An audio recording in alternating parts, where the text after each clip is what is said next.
زلیخا بڑی حسین عورت تھی اور شاہ مغرب تیموز کی بیٹی تھی۔ اس نے ایک رات خواب میں ایک پیکر حسن و جمال شخص کو دیکھا اور اس سے پوچھا کہ تم کون ہو؟ تو اس نے بتایا کہ میں عزیز مصر ہوں۔ زلیخا کے دل میں اس خواب کا نقشہ جم گیا اور ہر وقت وہ خواب پیش نظر رہنے لگا۔ بڑے بڑے بادشاہوں کے پیغام عقد آئے، لیکن اس نے انکار کر دیا اور اپنا ارادہ ظاہر کر دیا کہ میں تو عزیز مصر سے ہی نکاح کروں گی۔ چنانچہ شاہ تیموس نے اپنی بیٹی زلیخا کا نکاح عزیز مصر سے کروا دیا۔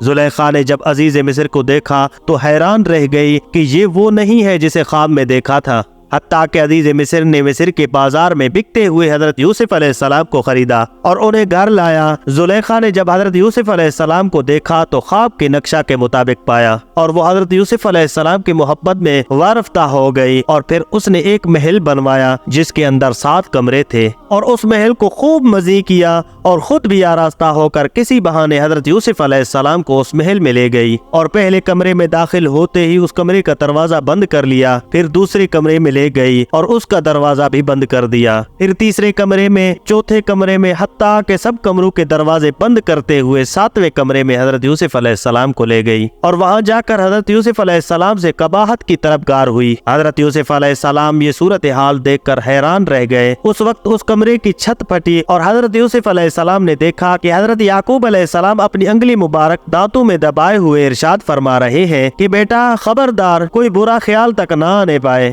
حضرت یوسف علیہ السلام نے زلیخا سے فرمایا کہ اللہ سے ڈر اور اس محل سرور کو محل خزاں نہ بنا اور میرے در پہ نہ ہو۔ زلیخا نے نہ مانا اور وہ بے حد در پہ آزاد ہو گئی۔ حضرت یوسف علیہ السلام نے جب یہ صورتحال دیکھی تو آپ وہاں سے بھاگے، زلیخا بھی پیچھے بھاگی، تو حضرت یوسف علیہ السلام نے بھاگتے ہوئے جس کمرے کا بھی رخ کیا، اس کمرے کے دروازے کا قفل خود بخود کھلتا گیا۔ زلیخا نے پیچھا کرتے ہوئے آپ کا کرتا مبارک پیچھے سے پکڑ کر آپ کو کھینچا کہ آپ نکل نہ پائے، مگر آپ غالب آئے اور باہر نکل آئے۔ اس کشمکش کے وقت باہر کے دروازے پر عزیز مصر کھڑا تھا۔ اس نے دونوں کو دوڑتے ہوئے دیکھ لیا تھا، تو زلیخا نے اپنی برات ظاہر کرنے اور یوسف علیہ السلام کو خائف کرنے کے لیے حلیہ تراشا اور اپنے خاوند سے کہنے لگی کہ جو تیری بیوی سے برائی کے ساتھ پیش آئے اس کی کیا سزا ہے؟ میں سو رہی تھی کہ اس نے آ کر میرا کپڑا ہٹا کر مجھے پھسلایا، اسے قید کر دو یا کوئی اور تکلیف دہ سزا دو۔ حضرت یوسف علیہ السلام نے فرمایا کہ یہ غلط کہتی ہے، واقعہ اس کے برعکس ہے، پھسلانا تو یہ خود چاہتی تھی اور میرا نام لگاتی ہے۔ عزیز مصر نے کہا اس بات کا ثبوت کیا ہے؟ اس کمرے میں زلیخا کے ماموں کا ایک شیر خوار بچہ جس کی 3 ماہ کی عمر تھی پنگوڑے میں لیٹا ہوا تھا۔ یوسف علیہ السلام نے فرمایا اس بچے سے پوچھ لو۔ عزیز مصر نے کہا اس 3 مہینے کے بچے سے کیا پوچھوں اور یہ کیا بتائے گا؟